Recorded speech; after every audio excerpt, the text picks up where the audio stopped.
தக்காளி தொக்கு செய்ய போகிறேன். எப்படி செய்யலான்னு பார்க்கலாம். அதுக்கு நான் வந்து 3/4 கிலோ தக்காளி எடுத்து சுடுதண்ணியில் போட்டு தோல் உரித்து வச்சுருக்கேன். மிக்ஸி ஜாரில் போட்டிருக்கேன். தக்காளி தோலை வந்து ஒரு கிளாஸ் சுடுதண்ணி ஊற்றி பிசைஞ்சு எடுத்து வச்சுருக்கேன். இப்போ தாளிக்க போகிறேன். 100 நல்லெண்ணெய் ஊற்றிருக்கேன். கடுகு 1 டீஸ்பூன் போடுவோம். பொரிஞ்சிக்கிட்டு இருக்கு. சேர்க்கலாம். ஒரு 4 கொத்து கருவேப்பிலை வச்சுருக்கேன். பெருங்காய பொடி போட்டிருக்கேன்.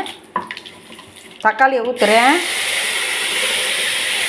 மிக்ஸி ஜாரை கழுவி அந்த 1 கப்பு தண்ணி எடுத்து வச்சுருந்ததை வந்து நான் ஊற்றுறேன். இதோட சேர்த்து 2 ஸ்பூன் காஷ்மீர் சில்லி பொடி போட்டிருக்கேன். உப்பு சேர்க்குறேன். அதுக்கு தேவையான அளவு நல்லா கலக்கி விட்டுறேன். கலக்கி விட்டுட்டு நல்லா கொதிக்கட்டும்.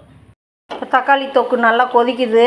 2 டேபிள் ஸ்பூன் புளி தண்ணி ஊற்றிருக்கேன். கொதிச்சு நல்லா பிரிஞ்சு வந்துருச்சு. நான் வறுத்த வெந்தயப்பொடி 1 ஸ்பூனு, ஜீரகப்பொடி 1 ஸ்பூன் போட்டு நல்லா கிளறிட்டு பச்சை வாடை போட்டோம். எல்லாம் பிரிஞ்சு நல்லா வந்துருச்சு. நான் அடுப்பு அமர்த்திட்டேன். தக்காளி தொக்கு ரெடி ஆயிடுச்சு. நீங்களும் செஞ்சு பாருங்கள். லைக் பண்ணுங்கள், ஷேர் பண்ணுங்கள், சப்போர்ட் பண்ணுங்கள்.